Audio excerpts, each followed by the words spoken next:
आज जब भारत एक नए युग में प्रवेश कर रहा हो, आज जब भारतीय इतिहास के पन्ने करवट बदल रहे हों, आज जब भारतीय इतिहास में एक गौरवशाली अध्याय का समावेश हो रहा हो, हम भारतीय गौरवान्वित हो रहे हों, ऐसे में हम भारतीयों के मन में कोई बहुत बड़ी अपेक्षा नहीं है दुनिया वालों से कि अरे दुनिया वालों, तुम हमारा सम्मान करो, तुम हमारी प्रशंसा में कुछ तो कहो, तुम हमारे नेतृत्व को स्वीकार करो, तुम हमसे प्रेरणा लो और अपने देशवासियों के लिए प्रगति का पथ प्रशस्त करो। नहीं नहीं नहीं नहीं, हम इतनी बड़ी अपेक्षा नहीं करते पूरी दुनिया के लोगों से। हम तो सिर्फ इतनी बात कहना चाहते हैं कि हम अपने देश, अपनी धरती से कालिमाओं को दूर कर रहे हैं, धब्बों को धो रहे हैं। तुम यदि हमारा स्वागत नहीं कर सकते, तुम हमसे प्रेरणा नहीं ले सकते और तुम इतना साहस नहीं कर सकते कि तुम हमारे नेतृत्व में आकर के कुछ इसी प्रकार अपने देश में करो, तो कम से कम मौन तो रहो। माइंड योर ओन बिजनेस के प्रिंसिपल पर तो चलो। लेकिन नहीं, हमारी अपेक्षाएं बहुत बड़ी हो सकती हैं, लेकिन हम उन अपेक्षाओं पर पूरी दुनिया को भले ना देखना चाहें, हम उन्हें कम से कम मौन होकर के चुपचाप एक मूक दर्शक के रूप में देखना चाहते हैं। लेकिन इसके विपरीत कुछ परिस्थितियों का निर्माण हो रहा है मित्रों, और मैं शिवचरण सिंह आपका स्वागत करता हूं आज की इस वीडियो वार्ता में। उन्हीं विपरीत परिस्थितियों में जिन देशों ने हमारे आज के इस नए युग में प्रवेश को लेकर के अपनी जो बेचैनी दिखाई है, उस पर मैं अपनी बातों को आपके साथ साझा करना चाहता हूं। होता यह है मित्रों कि जब रात्रि यानी निशा के बाद, तमस के बाद जब सूर्योदय होता है, तो धरती पर बहुसंख्यक प्राणी सूर्योदय का स्वागत करते हैं, सुख का अनुभव करते हैं। इसके विपरीत कुछ लोग, कुछ प्राणी ऐसे होते हैं जो तमस के प्राणी होते हैं, जिन्हें निशा का तमस ही अच्छा लगता है। उनके लिए तो उस निशा के तमस का लंबा लंबा लंबा और लंबा होना ही अपेक्षित रहता है उनके लिए। वे भला सूर्योदय का स्वागत क्यों करेंगे? ठीक उसी प्रकार से कुछ ऐसे भी नॉक्टर्नल प्रेडेटर्स हैं जिनकी संख्या कम से कम हम देश के रूप में 57 गिनती कर सकते हैं। यानी 57 इस्लामिक देशों ने जो एक संगठन के तले आकर के उन्होंने 22 जनवरी 2024 को हमारे एक नए युग में प्रवेश करने को लेकर के जो बेचैनी जताई है, जो विरोध किया है, वो ऐसा नहीं कि अप्रत्याशित है, ऐसा नहीं कि उसकी अपेक्षा नहीं थी उनसे, लेकिन हमें लगता था कि इस बार शायद वो मुख दर्शक बन के बैठेंगे। लेकिन ऐसा क्यों कर होगा? ऑर्गेनाइजेशन ऑफ इस्लामिक कंट्रीज ने अयोध्या धाम में श्री राम जन्मभूमि स्थल पर भव्य मंदिर के निर्माण को और 22 जनवरी 2024 को वहां प्राण प्रतिष्ठा के कार्यक्रम को एक शब्द दिया उद्घाटन, और उसको लेकर के जो अपनी बेचैनी, अपने पेट में दर्द को जिस प्रकार से उन्होंने बयां किया है, उससे एक बात तो स्पष्ट है कि हम कभी भी आश्वस्त होकर के नहीं बैठ सकते हैं। हमें शत्रु बोध के साथ जीना होगा, शत्रुओं को पहचानना होगा, और हम कभी भी आराम से सोने की बात नहीं कर सकते कि चलो अब तो बहुत बड़ा काम हो गया, अब चले थोड़ा आराम कर ले, थोड़ा सो ले। नहीं, ऐसा हो नहीं सकता, क्योंकि हम नॉक्टर्नल प्रेडेटर्स यानी रात्रि में, अंधेरे से मेरा मतलब एकदम वो भौतिक अंधेरा और उजाला नहीं है, बल्कि उनसे है जो विचारों की दृष्टि से अंधेरे में रहना चाहते हैं। उनसे हमारा संघर्ष अहर्निश है। सुर और असुर का संग्राम अहर्निश है। उन्हें या तो पूरी तरह से पराजित करना होगा, या फिर संघर्ष की मुद्रा में हमें अपने आप को सचेत और जागृत रखना होगा। सबसे बड़ी बात यह है कि इन 57 देशों ने तो अपनी चिंता जताई कि 5 शताब्दियों से खड़े इस्लामिक चिन्ह को हटा करके, चिंता जताते हुए, ऐसा नहीं कि उन्होंने कोई समाचार प्रस्तुत किया हो, नहीं, उन्होंने चिंता व्यक्त की कि इस्लामिक चिन्ह को हटा दिया गया वहां से। बाबरी मस्जिद जो वहां 5 शताब्दियों से था, उसे तोड़ करके जो किया गया, वो बहुत बड़ी चिंता का, उन्होंने कहा ग्रेव वरी, माने बहुत बड़ी चिंता का विषय है उनके लिए। तुम्हारे लिए कौन सी चिंता का विषय है? हमारे देश में हम जो कुछ भी करें, तुम क्यों चिंतित हो रहे हो? यही आकर के इस्लामिक फ्रेटर्निटी की बात आती है, क्योंकि वे हैं तो 57, क्योंकि 57 इस्लामिक कंट्रीज हैं, तो फिर भारत को लेकर के क्यों चिंता हो रही है तुम्हें? यहां पर हमें इस्लाम के एजेंडा के प्रति सचेत होना पड़ेगा। आज मैं उसी विषय पर अपनी बात को रखना चाहता हूं कि हम उपलब्धियों के क्षेत्र में आगे की ओर तो अग्रसर हो रहे हैं, लेकिन इस अग्रसर होने के क्रम में हमें शत्रुबोध को हमेशा वैसे ही जागृत रखना होगा जैसे हमने अयोध्या आंदोलन में अपने आप को जागृत रखा था। हमें शत्रु स्पष्ट रूप से दिखना चाहिए, और जब कभी भी शत्रुबोध धूमिल हो तो हमें, जैसा प्रयास मैं आज कर रहा हूं, इस तरह के प्रयासों से उस शत्रुबोध को जागृत रखना होगा। देखिए, 57 इस्लामिक देशों के द्वारा जो एक संयुक्त बयान दिया गया, जिसमें उन्होंने ग्रेव वरी वाली बात कही कि भारत में जो कुछ भी हुआ वो सब कुछ बहुत बड़ी चिंता का विषय है। चिंता का विषय है क्योंकि एक मॉस्क जो हमारे यहाँ एक धब्बे के रूप में था, उस धब्बे को तो हमने आज से 30-32 साल पहले ही धो डाला था, लेकिन उसके बाद भी वहां पर चूंकि मंदिर का निर्माण नहीं हुआ था, इस नाते हम अपने इन 30-32 वर्षों में एकदम एक तरह से कह लें कि इन शत्रुओं को, इनकी इस बेचैनी और अशांति को हम देख नहीं पा रहे थे, इनके पेट में दर्द को हम देख नहीं पा रहे थे, क्योंकि ये उस समय की अपनी चिंता व्यक्त करने के बाद ये शांत हो गए थे। सबसे बड़ी बात यह है कि हमारे घर के भीतर जो कुछ भी हो रहा है उस बारे में बोलने का साहस ये लोग क्यों कर पाते हैं? क्योंकि घर के भीतर की आवाजें ही बाहर की जब दीवारों से टकराती हैं तो उन्हीं की प्रतिध्वनि को हम अपने घर में सुनते हैं। 22 जनवरी 2024 को तो सब कुछ बड़ा शांत शांत सा लग रहा था, लेकिन दूसरे ही दिन से कांग्रेसी, वामपंथी, मीडिया के वैसे लोग जो मोदी के आने के पहले मीडिया पर अपनी मालिकाना आवाज का दबदबा रखते थे, वैसे लोग अब आज वामपंथी और कांग्रेसी बन करके अपने अपने माध्यमों से जहर उगलना शुरू कर दिए। अपने अपने विश्लेषण के माध्यम से, तमाम संचार माध्यमों से उन लोगों ने अपनी बातें शुरू की। उन बातों का एकमात्र सार था कि भारत के इस नव युग में प्रवेश को लेकर के उन्हें गहरी चिंता, गहरा विरोध, और उनकी षड्यंत्रपूर्ण आवाजें ये बता रही थी कि उनकी आवाजें दुनिया के देशों की दीवारों से टकराएंगी और प्रतिध्वनित होकर के हमारे पास आएंगी, और वही हुआ।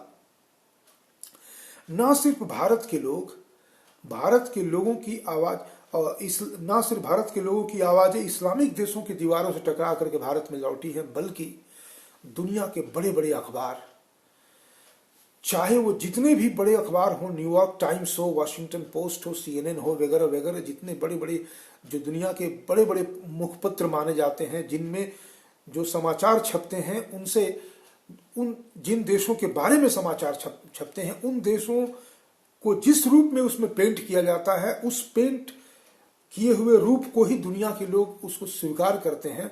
सब जगह एक समान तरीके से, किसी ने ये नहीं कहा कि ये बहुत बड़ी गौरव की बात है, भारत ने अपने इतिहास को रिक्लेम किया है। सबने सिर्फ और सिर्फ एक रेफरेंस दिया, यानी बड़ा ही मायोपिक होकर के सिर्फ एक रेफरेंस दिया कि 1992 में वहां पर बाबरी मॉस्क डिमोलिश किया गया था और उसी जगह पर राम मंदिर का निर्माण हुआ, और इस नाते उनका कहना था कि ये बड़ा ही एक सेक्युलर फाइबर को तोड़ने वाला काम हुआ है।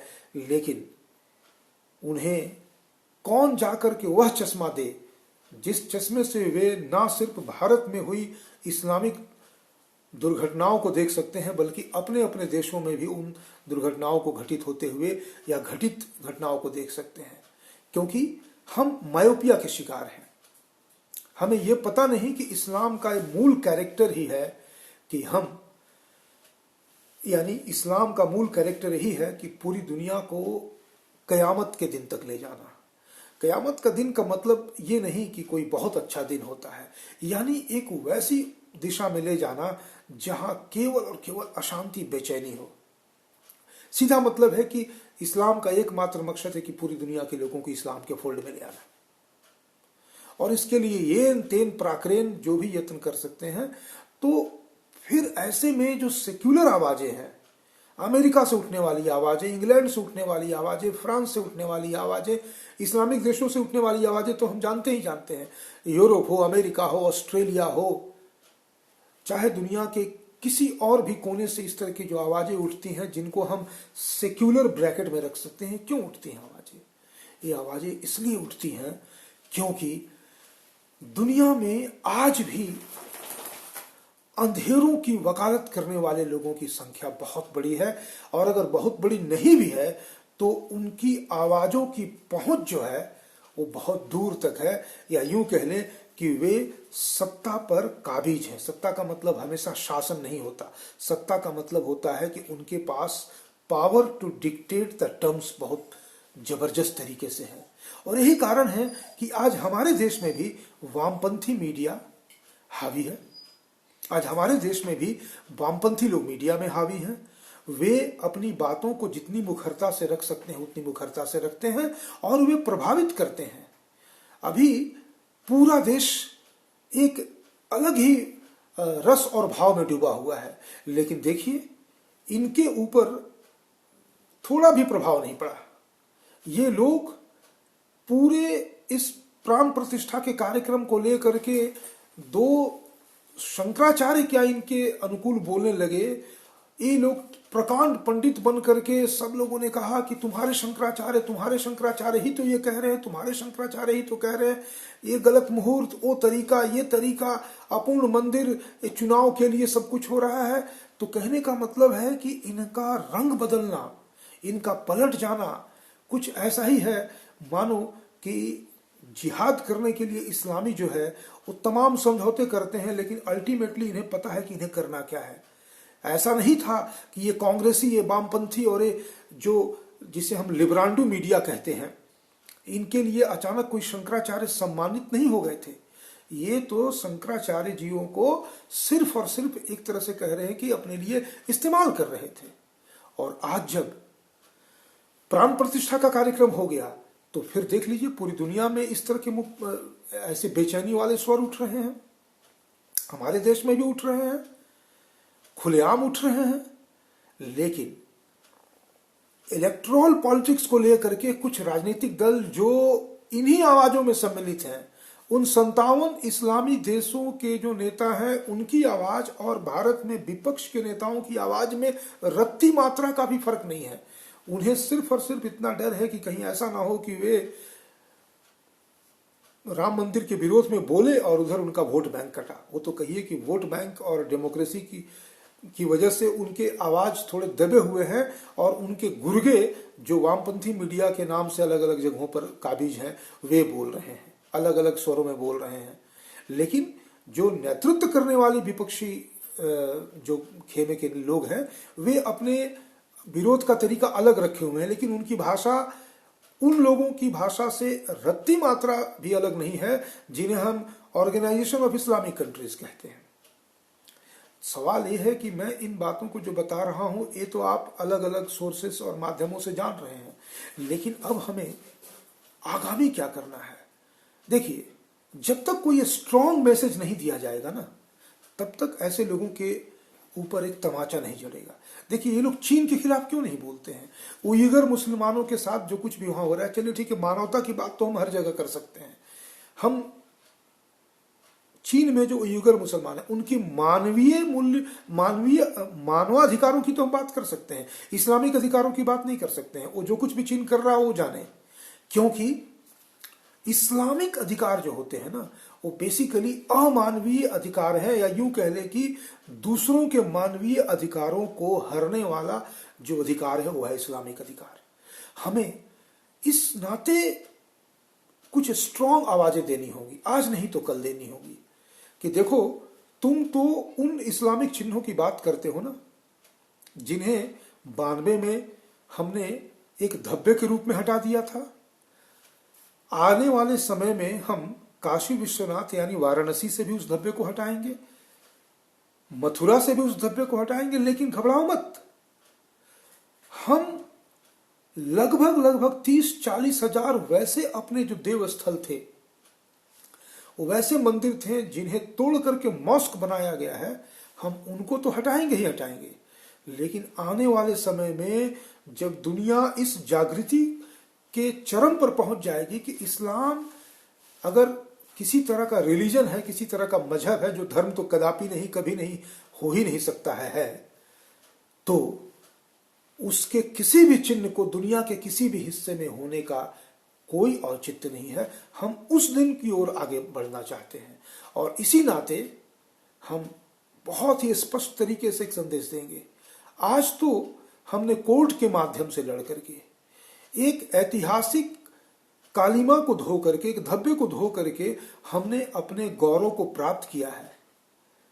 आने वाले समय में हम कानून के रास्ते से 2, 3, 4, 5, 6, 7, 8 लेकर के 2, 3, 4 दर्जन ऐसे हम अपने स्थलों को पुनर्प्राप्त करेंगे, उनका पुनरुद्धार करेंगे।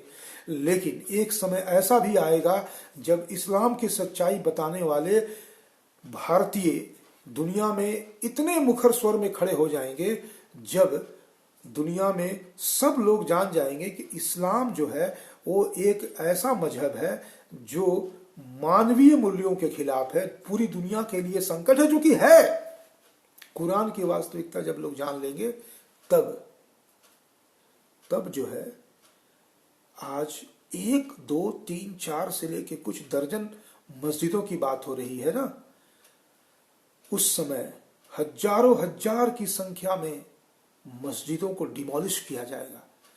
इसलिए नहीं कि वे मस्जिद किसी दूसरे धर्मावलंबी के धर्मस्थल को तोड़ के बनाए गए थे, बल्कि इसलिए कि ये जो है अधर्म के सिंबल हैं, क्रूरता के सिंबल हैं, हिंसा के सिंबल हैं। जहां से जिहाद की शुरुआत होती है, ऐसे खतरनाक जगह को इस धरती पर कानूनी रूप से स्वीकार्यता देना, कहीं ना कहीं से हिंसा की वकालत करना, क्रूरता की वकालत करना है, तो ऐसे में उनका नहीं रहना ही उचित होगा। और इसकी भी शुरुआत भारत से ही होगी। तब क्या कर लोगे तुम 57 देशों के जो तथाकथित इस्लामिक लीडर्स हो?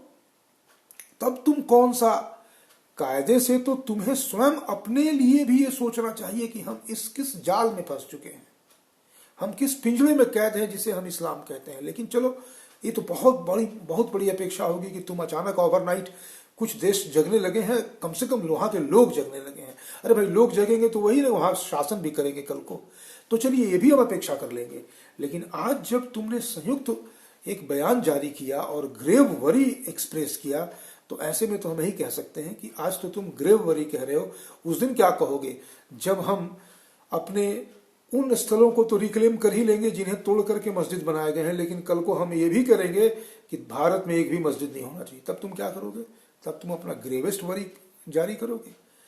मित्रों, इस वार्ता को मैं यूं ही जारी रखूंगा आज के लिए, और इस वीडियो वार्ता के लिए इतना ही। बहुत बहुत धन्यवाद।